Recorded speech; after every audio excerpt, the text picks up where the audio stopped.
Thousand Oaks, California. We play in the SCIAC Conference. Some of the teams that we play that you guys might have heard, just so you get familiar with our brand of football.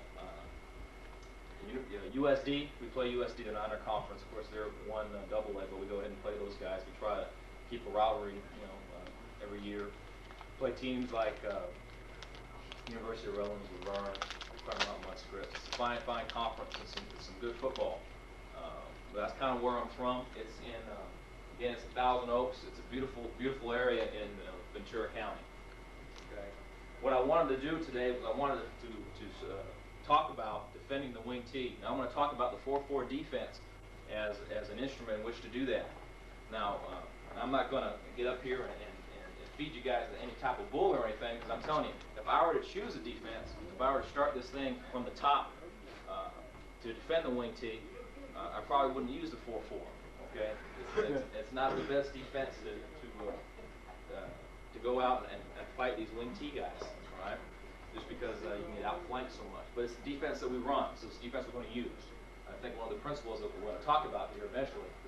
Excuse me, just real quick. From Take the Knee, we like to thank Dave Aranda for coming all the way down from Kowloon and being able to. He got stuck in the traffic in Los Angeles for 3 hours, so. I just want to say thank you, David, for coming over here and being part of the Take the Knee Cinco de Mayo deal. I got you a shirt right here. Here it is. If it doesn't fit, give it back because it fits me. Okay? Thank you so much. All right. Go get them, Dave. We'll get it. We'll have some fun. Again, 4-4 probably wouldn't be your number one choice. Okay? Because you can get outflanked. And that's one of the principles of defending the wing tee, not to get outflanked. Not to get kicked out of any of the gaps, the 8 gaps that you're given. Okay? I'd probably go with 50. All right? But the thing is, another principle of defending the wing tee is you don't change your defense in a week. Okay? And so we're going to use the keys and the adjustments that we have within our defense to defend this offense that we all know and hate. Okay? So what I want to do, starting off, is give you a progression. Talk about our philosophy. Talk about our base 4-4 package. And then get into the adjustments we make in defending the wing tee. All right. So I'll take you through step by step. Some of the things, just in terms of philosophy, where we come from with our guys. Okay. We want to make it known to them that attitude is everything. We talk about with our guys that you have to respect your opponent. I've been around places and I've heard other people speak where you get this do or die attitude when you're up on it. It's a Friday night or it's a Saturday afternoon, and it's all or everything, win or nothing. And we try to get away from that as much as we can, because I think what you get with that is you get a lot of bloodlust, you get a lot of anger and piss and vinegar and fire, and you tell me what happens when something goes wrong, right? Everything falls apart. There's no foundation. St. Augustine once said, anger is the weed, hate is the tree. Nothing comes good from, nothing is beneficial coming from anger, right? Whether it's on the football field or on the streets. Try to get away from that. So what we do is we try to sell to them that the team you're playing or the guy you're playing is you, right? And fundamentally, guys, the marksman aims at himself. Okay. In other words, say for example, we're talking about a pitcher throwing a baseball. All right, that pitcher is going to work on his mechanics, going to work on the windup. Okay, he's going to work on the exit, the release, all the things that he can control. Yes. Once that ball leaves his hands, it's in somebody else's hands now. Very much the same can be said as a football team, giving it your very best effort and doing everything that we can practice throughout the week. Then come Friday night, come Saturday night, it's somebody else's hands now. You give your best effort, but whatever the score comes out to be, the chips fall where they may. Okay, and so to get into that a little bit more, here we are with defending the wing tee. We talk about the definition of a Kingsman. Okay, I want to just go through this really quick. This is awfully neat, guys. We came up with this in '96, the very first year that our staff was together. And this is up on our wall. All of our guys know this. Okay, when they come in as recruits, we talk to them about this, and then by the time at the end of their freshman year, they know it. You better believe it. We talk about being a defender and champion of noble principle, being a skilled warrior, always prepared for battle, and traveling with a brotherhood with a group is more important than the individual. and sell that to them as much as possible. Right? Let me make one point here, and then we'll move on. I think this is important. Okay. I think as football coaches, we all talk about goals. Is that right? I think a lot of us have goal boards. Do we not? As a defense, don't allow over 100 yards rushing. Don't allow over 300 yards total offense. Right? These types of things. But I think what you have to ask yourself is, what are your kids playing for? Are they playing for your goals? What are they playing for? You know, I don't have the opportunity to watch a lot of TV. Got to watch the Laker game past yesterday. It's kind of fired up about that. But when I do watch TV, I try to watch things like, you know, Discovery Channel and History Channel, stuff like that. A couple weeks back on Discovery Channel, doing a documentary on World War II, and they were talking about pilots, American pilots, flying over Germany. They were bombing pilots. They were bombing Germany. This is Nazi Germany during World War II. It turned out that these missions were very, very dangerous. 1 out of 4 did not come home. 1 out of 4 missions failed. So what this is saying is, if you went out 3 times and brother, you're going out your 4th time, odds are not very good you're coming back that night. Okay, everybody knew this.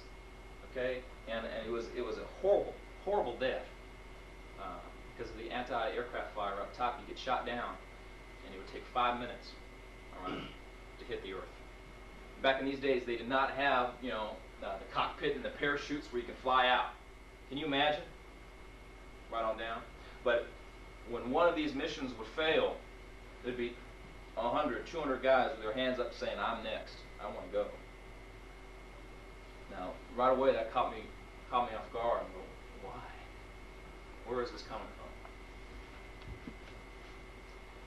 They asked these guys. Now, you know, they're 70 and 80, 90 years old now. Why would you do this? And at first they said, well, you know, I'm bleeding red, white, and blue, and I'm doing it for my American flag. Some of them said, you know, I freaking do anything I can, anything in my power to freaking kill those Nazis, kill the Germans. Okay. But what they found was that these were artificial answers, and only on the surface. When they dug deeper, man, what they found was that these guys, no older than the players you're coaching now, for the most part, these guys wouldn't let their buddies down. Do you hear me? All right. The kid that went up 2 weeks ago and succeeded and has gone up 8 times and has beat all the odds. I'm going up because of him. All right. Because he knew in that 4th time odds weren't good, but he still went. And now they're calling me for the first time. I'm going to say no, hell no. I'm not going to let him down. Or my brother, who I played catch in the backyard since I was a little kid, and who followed me into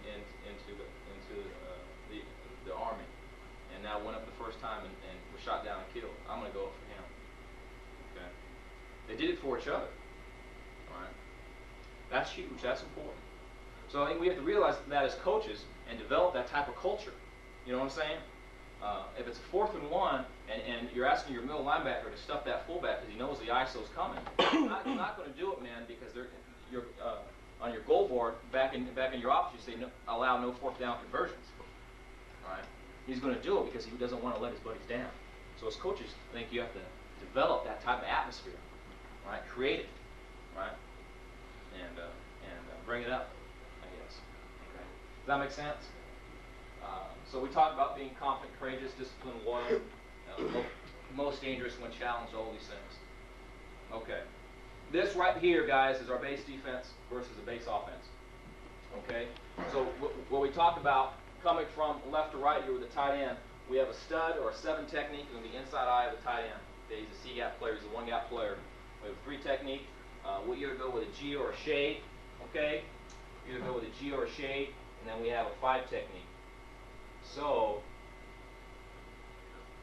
this is what we're talking about with our defensive linemen. Okay, they're 1-gap players. Right? Get upfield, penetrate, attack. We talk about HIC, get your hat in the crack. Right? Without get off, man, nothing works. But at the same time, even though they are a 1-gap player, in reality, they're playing 2 gaps. Here's what I mean. You've got your primary gap man, but you also have your squeeze gap. Okay? Your squeeze gap is your adjacent gap. I'm telling you all this because all this is going to apply to our wing T defense. Here's what I mean. Okay? First thing we tell him is, say for example, this stud, he's a C gap player. This right here is not a C gap. All right? He's not playing that. He's playing this. That's the C gap. This 3 technique, he's playing this B gap. That isn't his B gap.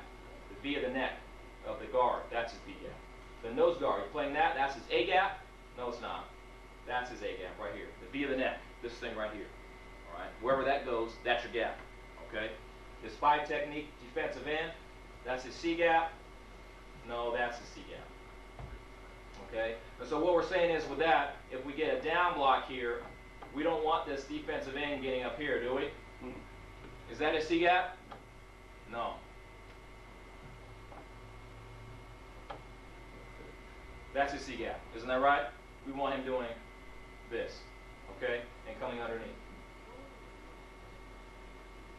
Here's what we're talking about with squeezing. Let's say if we get some type of a reach here on our 3 technique. Okay? What our 3 technique wants to do is penetrate, play his primary gap. Is that right? You want him right up here. Okay? All right? He wants to attack and penetrate. At the same time, what he doesn't want to do, okay, if I'm a 3 technique and here's my guard and he's coming to reach me, here's my tackle, here's my tight end. What he doesn't want to do is swivel his hips to the outside. He's playing his primary gap, but he has lost his squeeze gap. You guys understand that? Okay? And the zone schemes today, which are so prevalent today, that back is taught 1 of 2 things. Either read the defensive lineman in an inside zone, read the defensive lineman over the guard, or read that back. Okay? Or read the linebacker over the guard. Is that right? Okay? So as a 3 technique, if I'm playing that guard, and I get my hips in the hole, right? I'm playing my B gap. Where's that back going to cut it up? The A gap. Okay? You just created or enlarged a cavity that's going to be taken advantage of. Here's what I mean. Okay? So if we're getting something like this right here, okay? He wants to penetrate and knock this guard back, right? Instead of, say, taking on a guard with a push and a pull, 2 pushes. Lock those arms out and walk him back, okay? Squeeze this gap right here, all right? So now our Mike backer can come over the top in a condensed gap, right? Don't widen it out to where this back has a huge cavity to run through. Does everybody understand that? Okay? You have a primary gap, you have a squeeze gap, okay? That's all we're talking about with our rushman, all right? Okay? With our linebackers, our inside backers, we talk about the ABCs, the fundamentals. Very simply, they are number 1, hit and shed. Okay? There's two types of bases when you hit and shed. Okay? We talk about bases with your feet. There's the correct base. There's the opposite foot and shoulder base, and then there's the pancake base. Let me show you really quick, simply what this means. If you stand up real quick. Okay? Again, all of this stuff applies. All right? Let's say, for example, that I'm a linebacker and I'm taking on you as an O lineman, okay? And I'm playing right here. This is my gap, all right?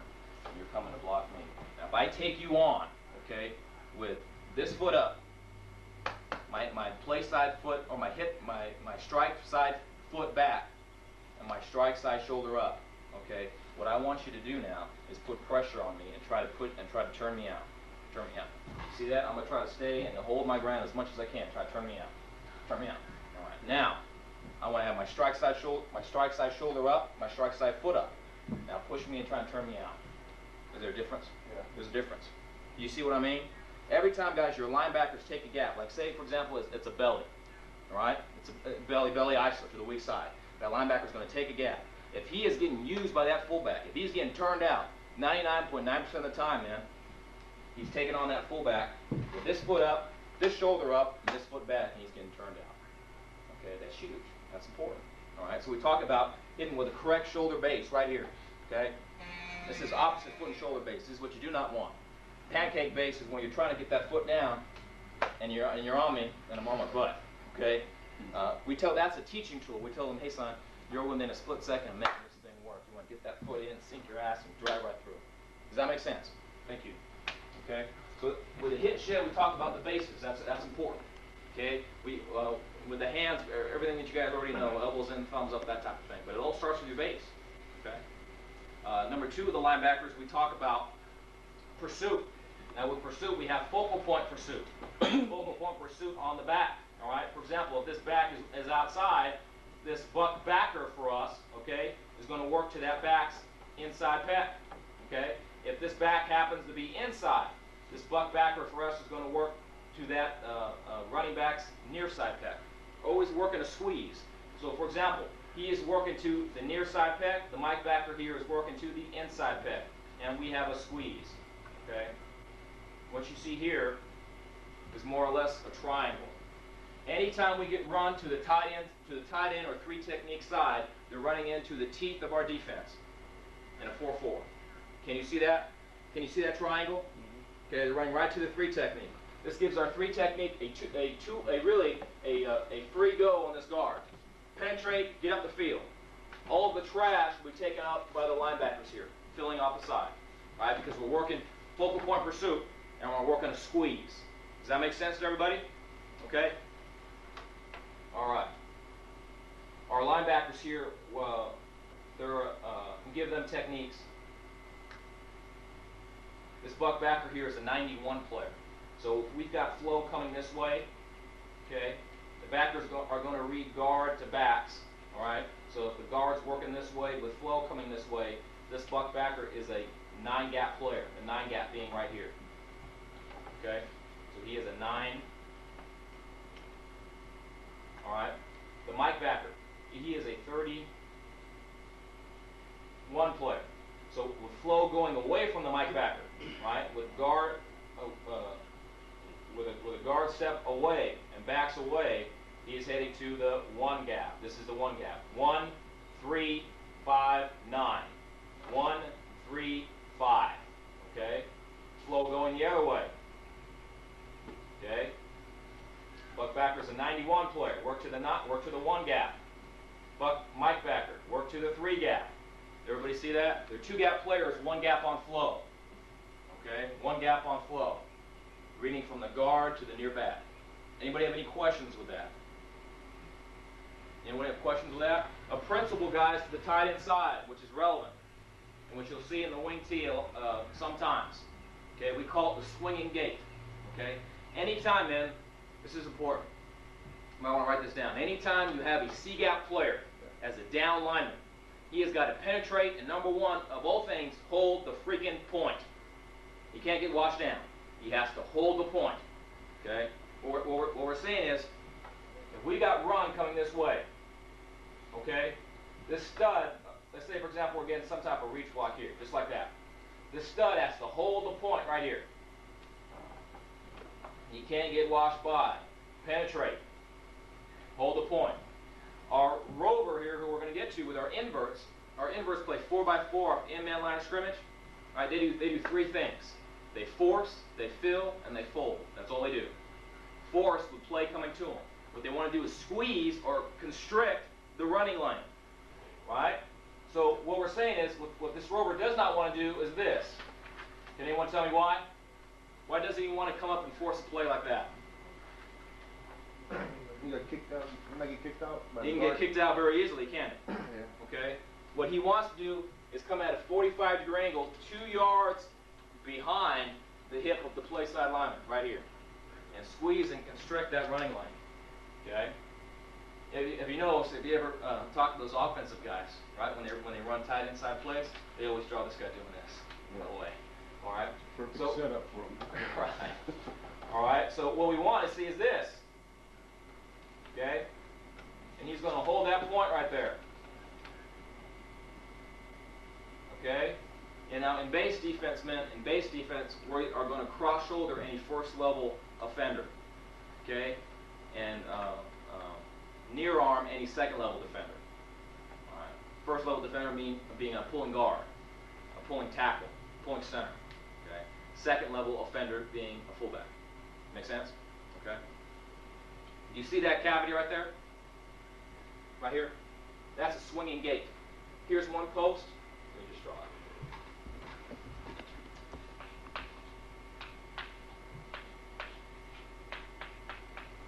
See that right there? And this thing can open and close that way.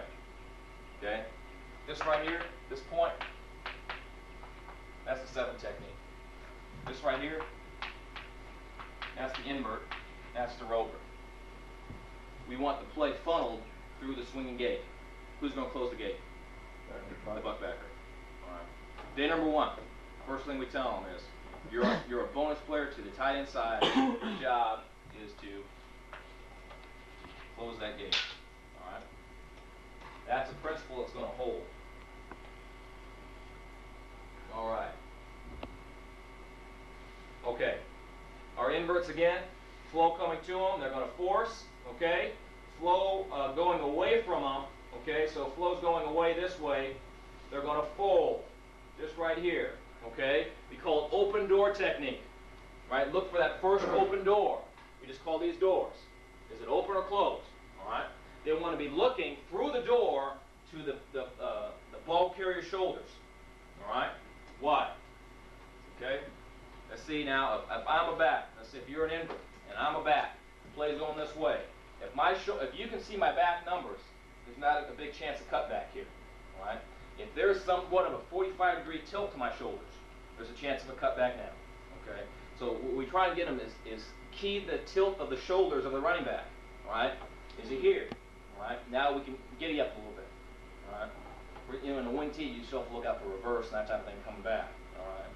So you can see where we have to kind of highlight some things when we play the wing tee as opposed to normal offense. All right. But if the shoulders are anywhere downhill or 45-degree angle, we want you to play heavy in that B gap. Okay. We're expecting to cut back. All right. Okay. And then the fill technique is when the play's inside. See, for example, with this hawk, if the running backs are inside, he now holds true. He holds true. He patters his feet right here. Why? Two things are going to happen. Either one, they're going to cut us, and the ball's going to declare right upfield. Or two, we get some type of cross shoulder, saying it's a trap or whatever it is, and the ball does what? Bounce outside. Are you with me? Okay? If the ball cuts us right upfield, this turns into what type of technique? What is that right there? That's the fold. Are you with me? That's the fold. If it cuts us, the fill technique becomes the fold. Okay? If we get some type of cross shoulder, the ball now bounces, and the fill technique now becomes the what? The force. Does that make sense to everybody? Okay, so the fill technique is a combination, an either or of the fold or the force. Did I confuse anybody with that? Okay.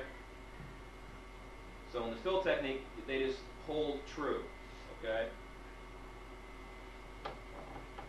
Okay. With our secondary now, we play a lot of bump and run, man to man. Okay. At 8-man front, we have a huge pressure package. We want those corners up in the face. Play feet open, hands. Right. Try to jam the release at the start. Okay. With that free safety, what we try to do is, of course, always keep him free as a deep middle third player playing contention as a quarterback. One of the coverages that we do run that I imagine you might be getting into in an 8-man front is a robber coverage. You guys play that much at all? Okay. And that coverage, the corners, we play this versus the wing tee. Corners are invert half one players. Okay. They're going to invert half over the top of number 1. Their job is PTP, protect the post. All right? There's no one in there for the post, man. By number 1 receiver, that's your job. Get over the top of him, protect the post. Okay? The free safety here is robbing down to the passing string side, number 2 receiver, who happens to be this guy. Okay? It's basically quarters rules from there. Okay? If that number 2 runs a vertical, free safety mans him up. If that number 2, okay, runs an in within 8 yards, he looks for number 1. That number 2 runs an up and an in at 8 to 10 yards. The free safety then mans up the tight end. All right? There's quarter rules. Okay? But it's a way for us to get that free safety involved from a 9-man front. Okay? It's kind of a base intro into to our defense. All right. Wing tee basic principles. Now I'm not going to go over. Now, how many of you guys see the wing tee? Just about everybody. Are there any offensive guys in here learning on how to what defense they're trying to do to you? Is that right? Okay. What you need to do, I think, number 1 is find out what type of wing tee are they. Okay. These are basic principles, all right, that every wing tee, that the traditional, I should say, traditional wing tee is going to have. That's what I'm going to talk about. Traditional wing tee. Okay? If you're seeing something else, maybe after we're done, bring it up, we can talk about it. Okay? You'll see how some of these principles apply. You got me? But in the traditional wing T, I'm talking about fullback, halfback, tight end wing. Okay? They've got 4 wide receivers, more or less, that can hit you right now and cut you. Okay? Right? The QB can threaten the flank to either side with action to or away. Now, in the wing T, the quarterback does not have to be a runner, but damn it, man, he's tough to defend if he is. Okay? In the wing T, as far as I'm concerned, the toughest thing to defend is that option. Okay? Because all the wing T, guys, is a numbers game. Okay? And again, we'll show you our 4-4 defense and how we stack up against it. But realize this: with the wing T, man, whoever has the pin last is going to win. Okay? On the board, bottom line. Okay? All right? If you feel, or your partner down the street feels, that they have a defense that can defend everything in the wing T, then they don't know about the school across the way that just came up with this new play, right? They don't know about that play yet. All right? That's kind of how it goes. Okay? Whoever has the pin last is going to win. All right? All 3 backs are close enough to formation so they can be used as blockers, ball carriers, or for deception. All right? So say, for example, with that halfback, right? So that split inside, okay? He can be aligned as a halfback, where now he has a chance now to insert up on the linebacker for the belly, can he? Okay? They can also align him up as a wing, right? They'd be double slot now. And now he has a chance for what? Say, like on any type of sweep coming to him, he can get out and arc that linebacker that way. All right. What we see sometimes is that a wing, short motion back, get to the halfback spot, and then load you up with an ISO. Okay, and you see that too. So you have to know that. But these are basic principles again. The offense, guys, is best described as sequence football. Does everybody understand that? What that is? It's a chess match. Okay. For example, if you're seeing a traditional wing T team and you're getting a lot of sweep to that tight end side, all right, you have to know what these guys are thinking. In other words, if you over adjust the tight end wing side, okay, for the sweep, what are they going to do backside to cut you? All right, is it going to be the reverse, the counter? You know, is it going to be the belly option? What's it going to be backside to cut you? You have to know that. You have to plan ahead. Does that make sense? Okay? All right? It's sequence football. And there's a balance of passing. Now, what we found is that teams are running a wing T for a reason, because they can't pass the football. Okay? And so what we're going to do is just man them up. All right? And we have some simple, we have like something called, we call Jam 3, which I can show you. Because a lot of times that one receiver they want to get to is that split end receiver, okay, to the open side, and we'll put someone in his face and put cover 3 behind it. All right? And passing downs. Okay? Philosophy of attack is based on taking advantage of adjustments the defense must make to compensate for the wing's flanking angle. Everyone understand there's 8 gaps now we're talking about. Right? It's just like it's double tight, man. Right? So you need to defend 8 gaps. That's what they do to you. Okay? Alright, this is what we're talking about with the wing T. Here's how we're going to align to it. Okay? Our 7 technique is no longer now a 7. Okay? We call it a 6. He's head up on that tight end. Okay? What his job is, and we'll get into it later, is he wants to not allow that tight end to release off to that inside backer. Okay? Now there's 2 ways we can play the stud. Okay? There's 2 ways. We can either have him play the C gap or the D gap. Okay? If he plays the D gap, then more or less he becomes a 9 technique, right? But he lines up in a 6. So he's playing a 9 from a 6. We call that echo. Echo. Okay? Echo means from a 6, he plays a 9. So in other words, if he gets a base block, he's going to work his hips to the outside, right? Stay in his gap, okay? If we want that stud, right, playing the C gap, all right, we just call it stud. Stud. That's where he normally lines. But he's going to play that from a 6. Everybody understand that? Okay? All right? And we can switch that on and off as we wish. All right? So it's going to be called in the huddle, man. So if there is no call, it's an automatic echo. The call might be strong G stud, cover 3. Now he knows from a 6 he's playing a C gap responsibility. Does that make sense? Okay? Then we're still going to have a 3 technique.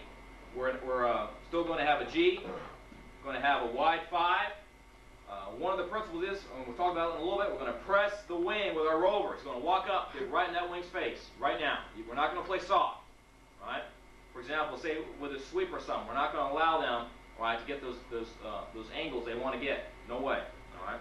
With our linebackers now, And if you remember from our base defense, we had them adjusted over the tight end. We're not going to center them up. They're playing 30 techniques. Still playing the same thing, playing from the guard to the near back. Okay? Corner here, corner right here, he's going to be 1 by 8. Okay? Outside of that wing, free safety is going to be about 8-7 yards, line up on the outside edge of the offensive strong guard, and our corner here more or less will be in man coverage. All right? And our base stuff. Okay. Here we go. When you break things down, man, all right, you need to know what the wing tee does. What does your wing tee do? What you're going to see. All right, so you need to break it down. What I would do, okay, is I would take a line and I would go right through the center's butt, okay, with no motion. With no motion, where are they running the football? And this is traditional wing tee right here, okay. With no motion, where is that ball going, okay? So we're saying 80% of the offense will attack the tight end wing with no motion. How's it going, man? Okay? All right? So we can still see the buck sweep. Okay? We can see some type of option. All right? We can see a keep pass. Most likely, we'll see, if you're talking about traditional wing tee, you'll probably see the down series. Okay? You can see some trap, of course. Some gut, you know. And then some belly to the backside. Okay? No belly option, though, really. All right? And then, of course, you know, wing tee teams are getting more into 3-step passing games now. Does everybody see that? Okay? That's with no motion. So now, these guys know what they're playing. These guys know what they're playing. That end knows, with no motion, if I get a fan block, who plays it? It's the belly, right? Stay outside edge and push them up the field, right? Constrict, squeeze your gap. Remember what we talked about? This is his primary gap, is that right? Where's his squeeze gap? Squeeze that freaking gap, because the play's going right in there. Make sense? He knows that with no motion. It's the only thing he's seeing. Okay? Got to break it down. All right? Now we got motion. Now things change. All right? Now 80% of the offense is directed to the open side. Okay? Of course, this being the open side. All right? So again, we got waggle back. We've got counter coming back. Okay? You still have your trap games. But now, with that type of motion, okay, from what we see in the traditional wing tee, we're playing the belly. Okay, playing the belly option. Because versus a 4-4, you have to defend the belly option. Okay, because they hurt you with numbers. All right, and of course you got your sweep and those things. All right, but again, you cut it in half. All right, you cut it in half, and they have to know who's playing what. I forgot one thing. Let me go back to it. All right, you know, it's a numbers game, man. It's a numbers game. So what we do is, all right, we say within the tackle box, we need 4 guys. We need 4 guys versus the wing tee in the tackle box to defend their trap, their guts, everything they want to do in the inside running game. Okay? So our 4 guys are right here. Tackle, nose, buck, and Mike. That's your 4. Okay? We're going to say from the tackle out, all right, tackle, tight end, wing, we also need 4 guys. Right? And with no motion, right, they're going to attack that tight end wing side. Okay? If you draw it up and you count the lead blocker, right, you count the secondary blocker, maybe you count the quarterback and the running back, they'll have at least 4 guys. You need to have 4 there also. Make sense? Okay? So right now, you know, in a 4-4, we've only got 3. But since this buck is reading this guard, and this guard's going to pull, we're counting the buck. All right? As long as, all right,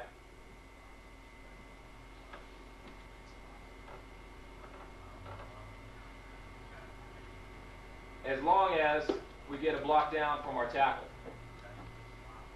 Now we're going to be all right with numbers. Okay? And to the backside, from the tackle out, we only need 3 guys. All right? We need 3 guys. We have our end, our off, and our corner there that satisfy that requirement. Okay? All we did, guys, was we drew up the plays, right, from the tackles out and the tackles in, and said how many hats they got here. We need to have at least as many hats. Okay.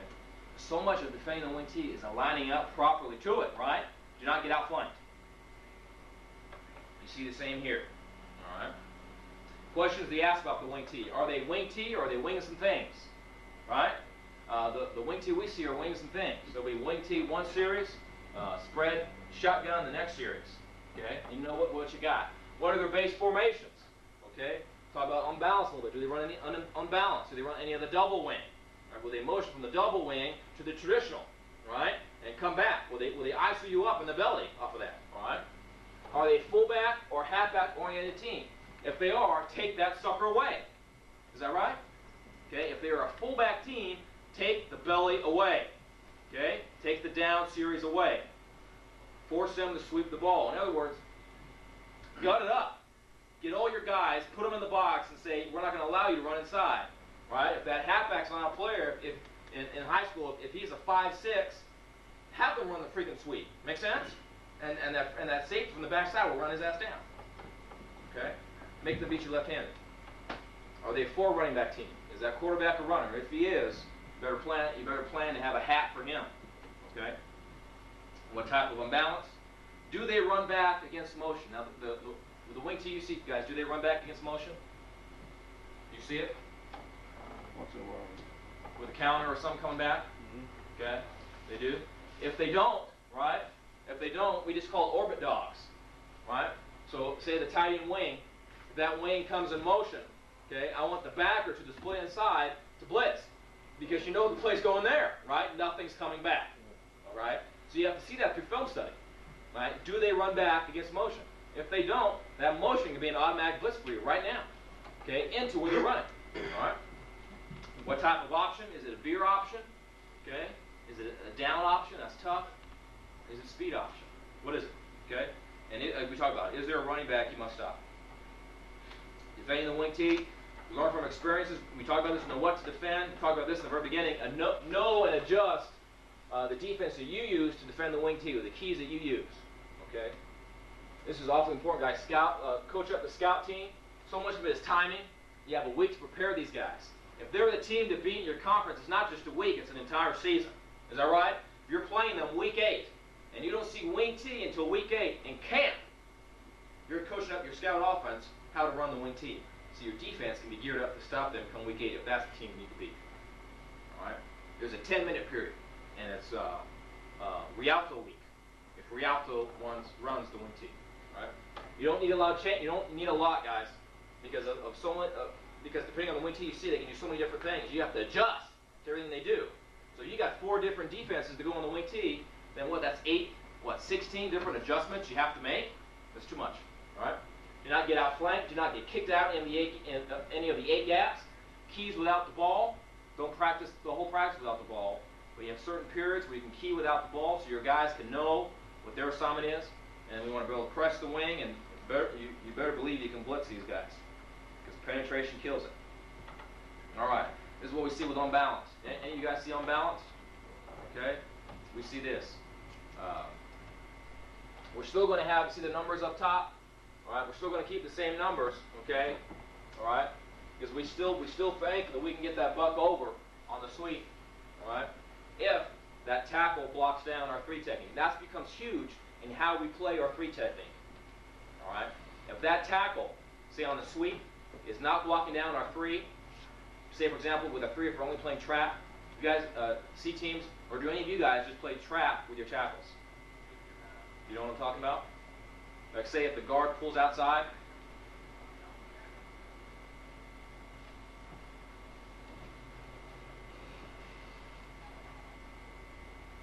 we do this a little bit. I'm gonna get into it. If the guard pulls outside, a lot of teams will just do this, still play trap. You know what I mean? They'll still do that.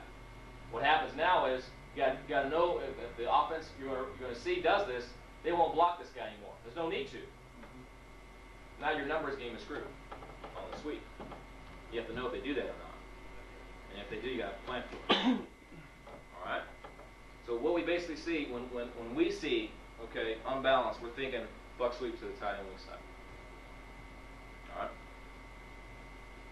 Okay. Here we go. Now we're going to what we'll do, guys, is I've broken it down. You know, we got 3 techniques, we got nose, we got backwards, we got inverse, we got everybody. I'm going to go through the whole thing with you, okay, step by step. Now here's the thing. I'm going to tell you this now, okay. What I love about clinics is this. You know, there's an old Zen saying. There was a Zen master who welcomed a university professor into his house in Japan. University professor wanted to come in and learn about some Zen. Okay, professor came in, and the Zen master shook his hand. How you doing? And they sat down. They started discussing Zen. But right away, that university professor was saying, "Yeah, well, we got this. Well, in some ways, we got this too, but ours is a little bit better." We've always had that. You guys know what I'm talking about? That type of conversation. You guys had that type of conversation before with somebody? And what eventually happened is that it was time for tea. It was tea time. So that Zen master got out a teapot and started to pour himself some tea. And then went to the university professor and started to pour him some tea. And the cup became full, but he kept on pouring. And he kept on pouring. And it was spilling all over the place. And eventually the university professor goes, "What are you doing? The cup is full. It's overflowing. What are you doing?" And the Zen master put down the teapot and said, "Well, you see, like this teacup, you too are full of your own opinions and speculations. How can I teach you Zen if you first don't empty your cup?" Does that make sense? All right. That's what I love about clinics. Is you can go and you can sit down, and you can get up and you can talk. I'm learn from you guys too. But you can empty your cup and take in something entirely new, and see how can we make this thing work. Right? Can it fit us? Will it fit us? All right. All right. With our 3 technique, he's going to key the nape of the neck of the guard to the near back, to the full back. All right. The 3 technique must be able to counter 4 different blocking schemes. This is what's important right here. You might want to write this down. The key progression is man on, near back, backside lineman. Okay. Now, I'm going to be honest with you. We've got some 3 techniques that can do this. We've had some that can't. And if they can't, then that's fine. We'll adjust it. But this is how we're going to teach it. And when we teach it, we don't make a big deal out of it. All right? We don't say, this is the cornerstone of our defense. If you don't get this, you're screwed. We're screwed. Do or die. We stay away from that. All right? But what we're trying to do, man, by keying the nape of the neck to the near back, is we're trying to get a squeeze to either side. All right? And I'm going to show you what I mean. Okay? With the trap, down block equals trap for that 3 technique. It's very simple. Down block, you cross shoulder right now. Right now. Okay, it could be the guard, could be the tackle, like on a counter. Okay? Mid tackle on a counter, on tackle trap. Alright? Down block, squeeze, trap. Okay? Influence trap. How do we defend that? Okay? 3 techniques going to read the nape of the neck of the guard. Anytime that guard pulls to the tight end wing side, the 3 techniques gets his eyes on that back right now. If the back is midline, right, he works back inside. If that back is off midline, okay, for example, right here, we work outside. He's reading the near back. All right. So if we're here, sweep, he's midline, work inside, knock off the backside puller. Okay, you'd have numbers. Let me show you what I mean. Okay.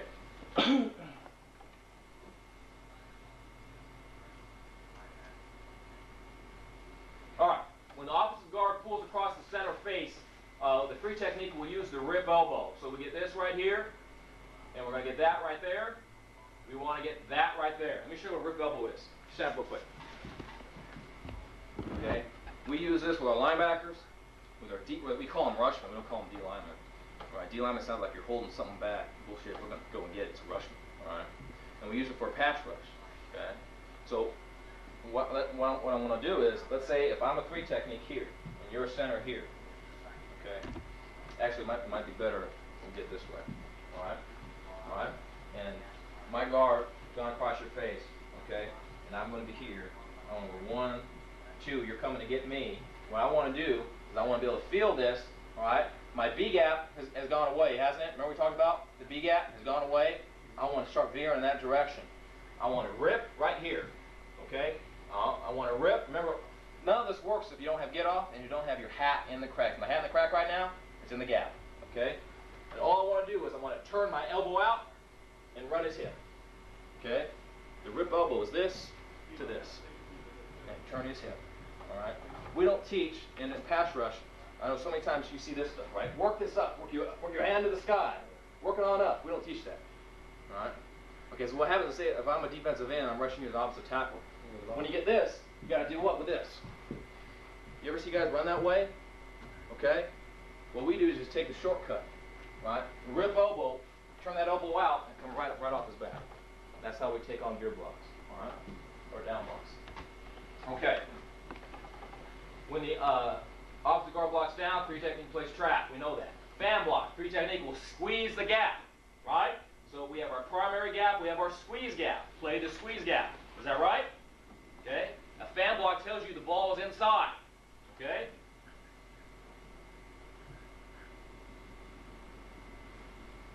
All right. When the offensive guard now pulls outside, okay, the 3 technique is going to read this guy right here, okay, because it's going to be really one of 2 things. He's either going to be midline or he's going to be 45 outside. That's all he's going to see. And we rep this till the cows come home. Okay, it has to be repped. Again, we got some guys that can do it, some guys can't. And when they can't, they're playing trap the whole time. All right, we're not going to get hit up the gut. Okay? All right? So if that guard pulls outside, our 3 technique wants the key, the nape of the neck to that fullback. If that fullback is heading midline, right, he wants to redirect inside and tackle that fullback. All right? It might be sweep. If it's sweep, he's getting a backside guard pull. He needs to create some havoc right here, so we're not counting that backside guard on the play side. It's a numbers game, right?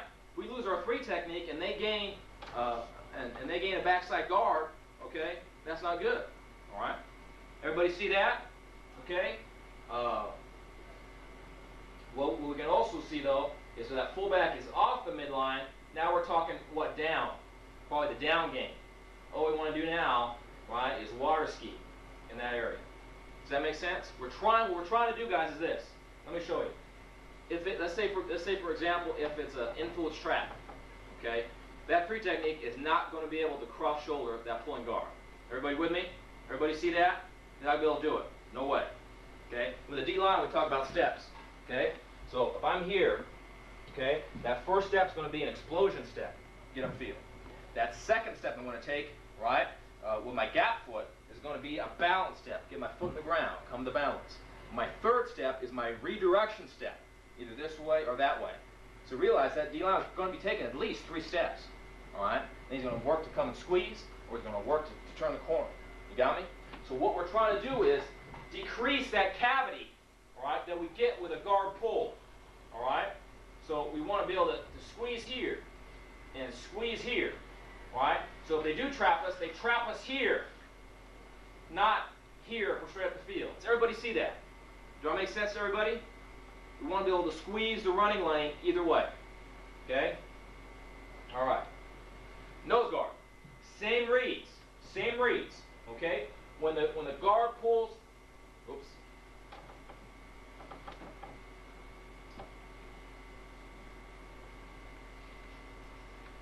When the guard pulls outside, same thing's happening. When the guard pulls outside, he wants to read this guy. Is he on the midline? If he's on the midline, we need to work back inside. Okay? Let's call that turn at edge. When you teach it, make sure their hand to the direction they're turning is on the ground. Right? Overemphasize it, right?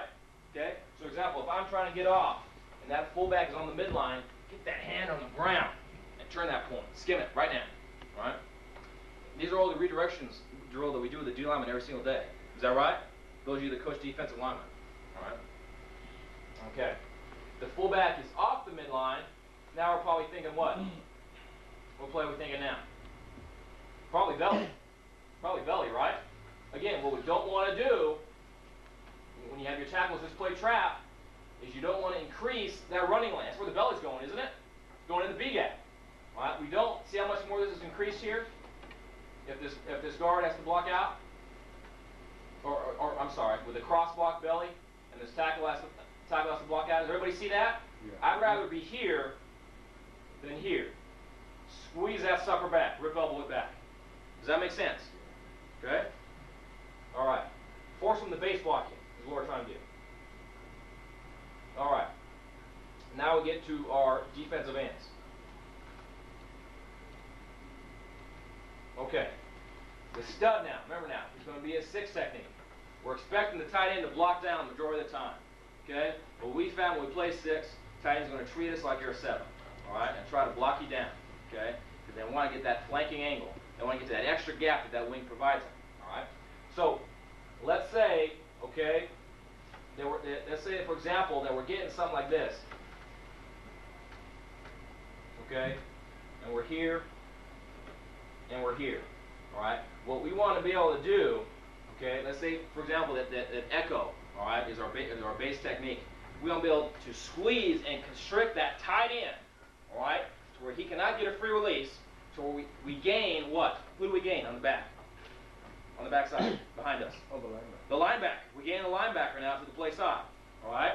By squeezing and constricting the tight end, we can now cross shoulder, all right, any guard pulling to kick us out. Remember, one of the fundamental principles of defending the wing T is what?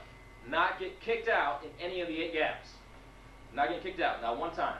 Not on trap, not on down, not on belly, not on anything. We're not getting kicked out. So cross shoulder on everything, yes. So if you take the guard out of the play, you have a better chance to stop it? With the belly down, yeah. We think we can. Here's another important part about cross shoulder. Time real quick. When we're teaching this, okay? If you're coming to cross shoulder me and I'm here, right? What I want to be able to do with the cross shoulder is when I realize the down block, I want to bring my backside hand right off my hip. That's the key, okay? So in other words, go ahead and go back. Press right there. So anywhere, hold on tight. So if I'm getting up and my guy is down, what I don't want to do is do what? Do this, okay? I want to get my hand right off my hip, my backside hip. And so I'm in this angle right now. And if I'm coming to cross shoulder you, what I want to do again is rip, and then what do you think I want to see right here? Rip elbow, and get right back up the field, okay? We still want to be able to penetrate when we cross shoulder.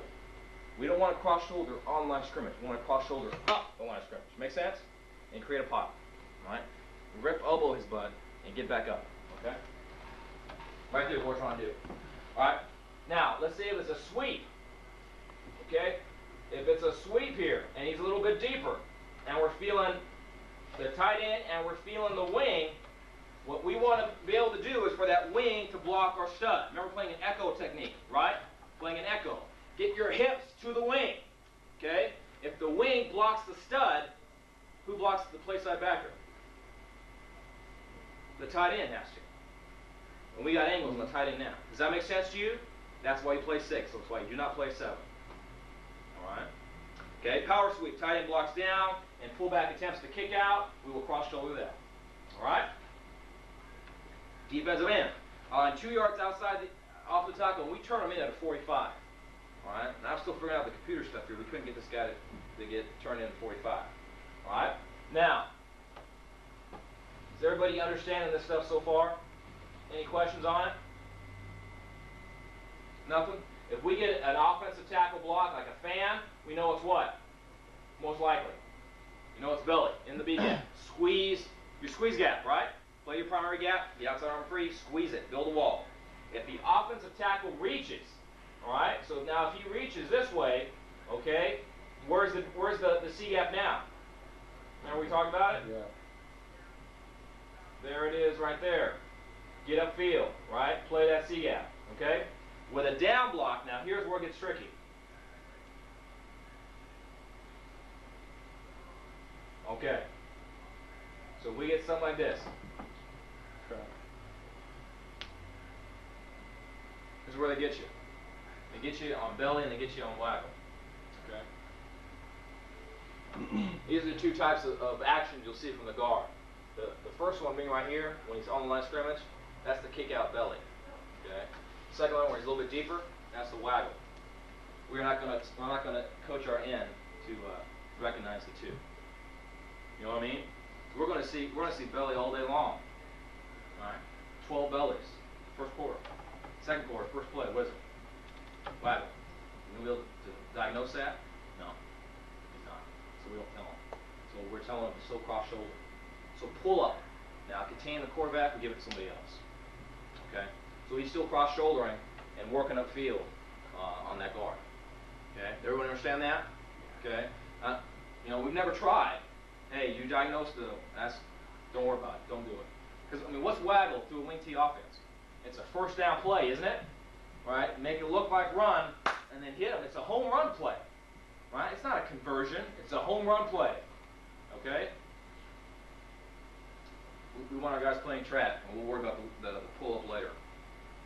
Any questions on that? Linebackers. Both backers are going to key the guard to the near side back. Okay? This is pretty simple, guys. With flow 2 and the guard pulling, the buck will stack the stud right here. All right? And read whether it's an open or closed window. All right? So if we have a stud playing a 9 or echo technique, if the stud is playing this technique right here, the buck then is a what? He's a C-gap player. If our stud is playing a stud technique, if he's playing a 7, he's playing the C-gap here, our buck is now a what? A 9-gap player. So he will know that. So he'll know if the call is stud in the huddle, he knows he's an alley 9-gap player. And he's doing what? Closing the gate. Is that right? Okay. Everybody can see this.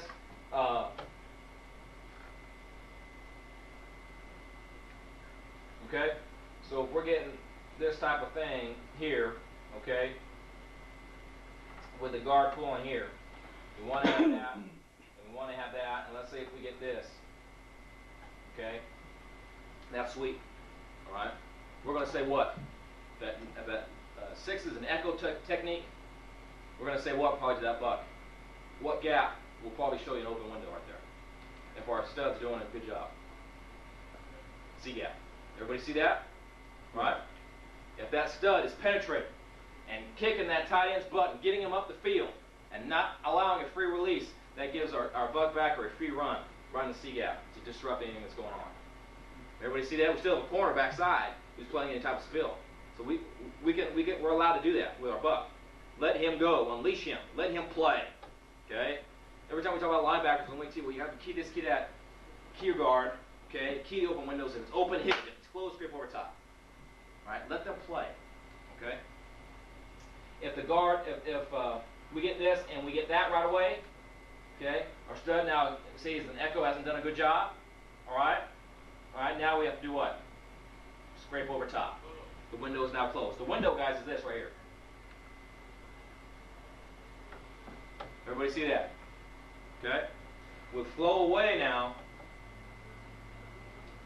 with flow away, okay, we're still going to key this guard, all right? Let's say if we get something here, all right, we want to look right here for the spot. That's the spot, directly behind the center. Any color coming to the spot tells us to redirect, okay? We take color in the spot over the back's initial flow. Let's say a base block by our guard. Okay. What's usually going to happen is we'll see counter, all right? And counter, this guard gives it away because he's down right now. Okay, with flow coming here, the buck knows that. He can work to stack the tackle because the tackle's going to cross shoulder any tackle trap, the counter. All right? Any questions with that? Mike linebacker, same stuff. Mike linebacker is easier because the B gap's right in front of him. That's his open and closed window. Okay, if it's open, hit it. It's closed, scrape over top.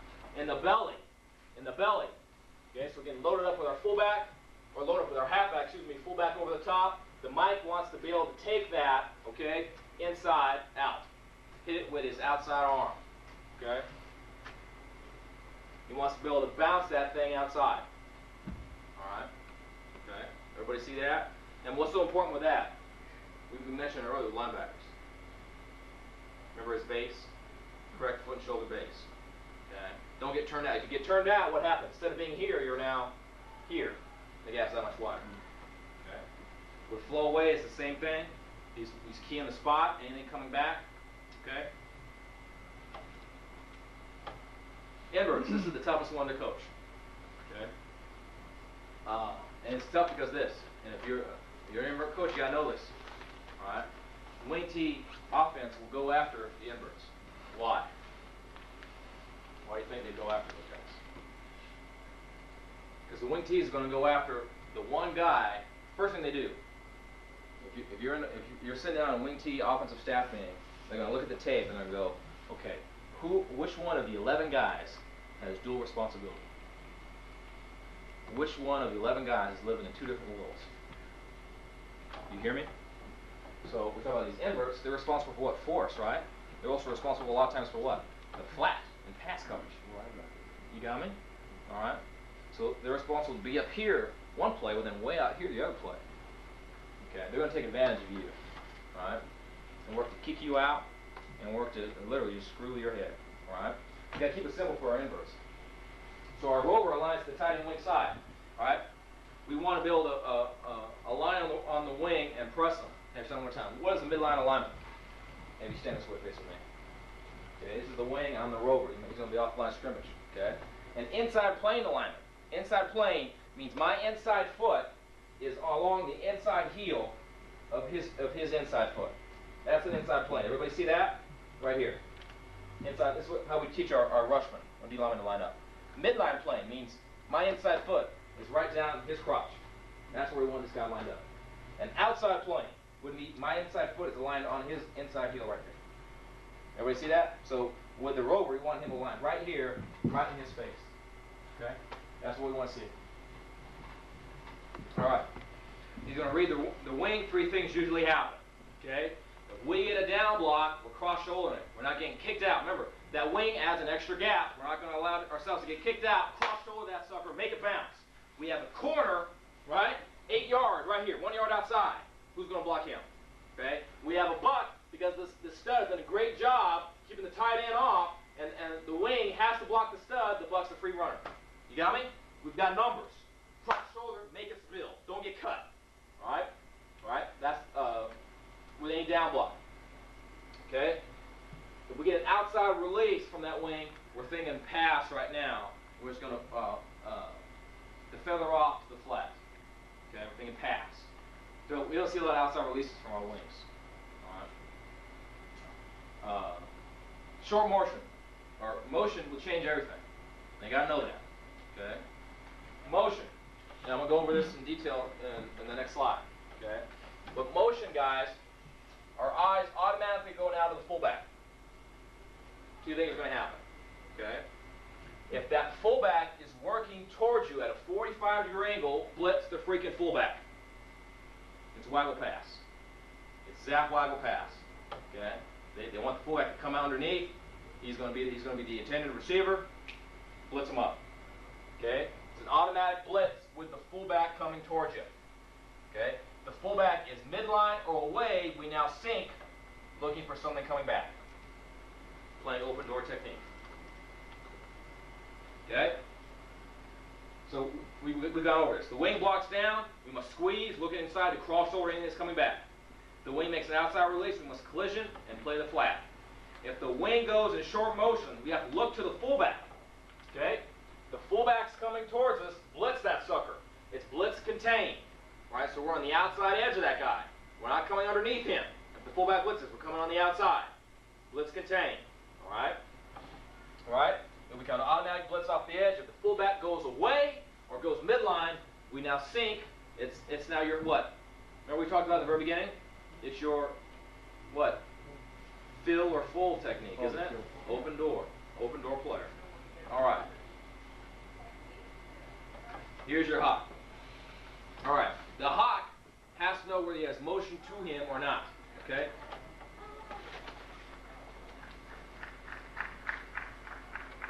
Alright, with no motion, the hawk's going to read the halfback. Okay? If the halfback goes away, he's going to look to the fullback. If the fullback comes to him, what play is that? 99.9% of the time. What play is it? It's waggle, right? If we get this, he goes away, and we get that coming back, that's waggle right now. That's your guy. Okay, we're giving the hawk the fullback on the waggle. Okay? If the fullback and the halfback now both go away, right, he now does what? Plays fold technique, looking for the wing, coming back. Okay? Motion to the hawk, now we change. Okay? Motion to the hawk, so now we've got this coming back. Alright? The hawk now wants to work up to stress the line of scrimmage. Okay? He's playing now the motion man. Okay? It's probably going to be a pitch, right? Might be an option. You got the pitch guy, right? You're the sweet guy. Does that make sense to everybody? So okay? the hawk has the quarterback or the motion guy. The motion. The motion guy. Right. Okay? Coach, sorry to interrupt real quick. Before you get finished here, on behalf of Southwest Regional Football, I want to thank you for being here. Oh, no problem, man. Do a certificate for you and a mug. Oh, I could use this. Thank you. Okay? Thank you for being here. We really appreciate it. No problem. We'll have to ask these guys. I'm with you. All right. Everybody understand that? Is this simple stuff so far? It's simple stuff. Here we go. Secondary. I was going to talk about man. You want to talk about something else after we're done? I'll do it. All right? Man to man is a favorite. We're going to flip-flop corner. So everybody now, you guys got to find, if you're playing 8-man front, you better have a corner that can run. At least one. Use your man coverage corner. All right? He lines to split inside and say, hey, you know what? You're man to man with this guy. Don't allow him to catch a pass. All right? Okay? You're going to have another, probably a physical corner. Say, hey, you're 1x8 off that wing. You're playing now any spill. We call you the cleaner. You know what I mean? You guys see that movie? John Travolta was in it. Samuel Jackson. Pulp Fiction. You see Pulp Fiction?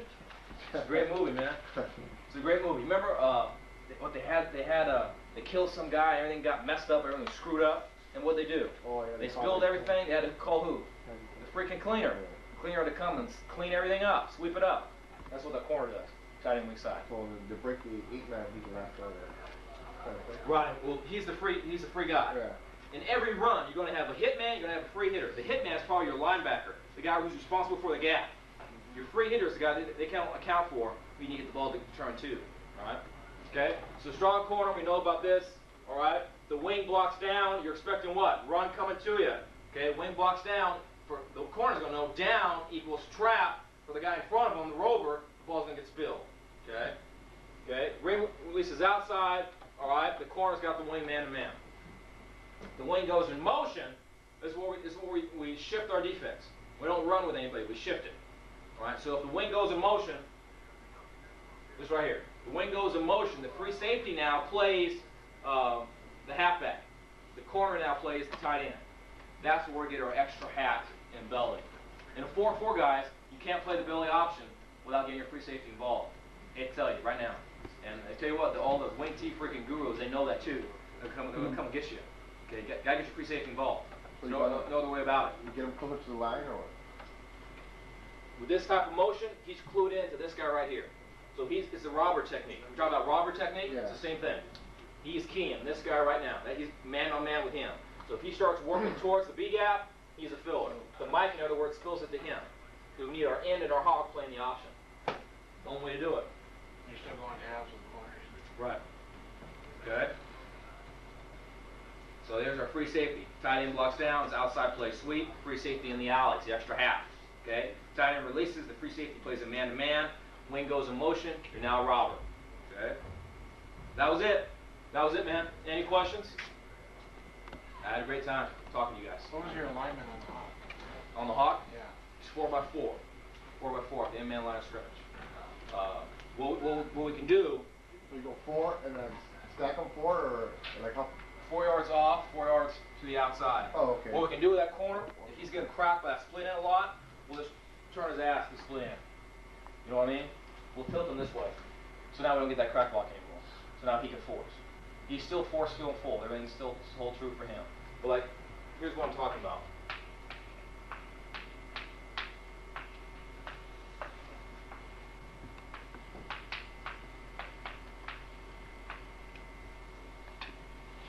So let's say if we get something like this right here,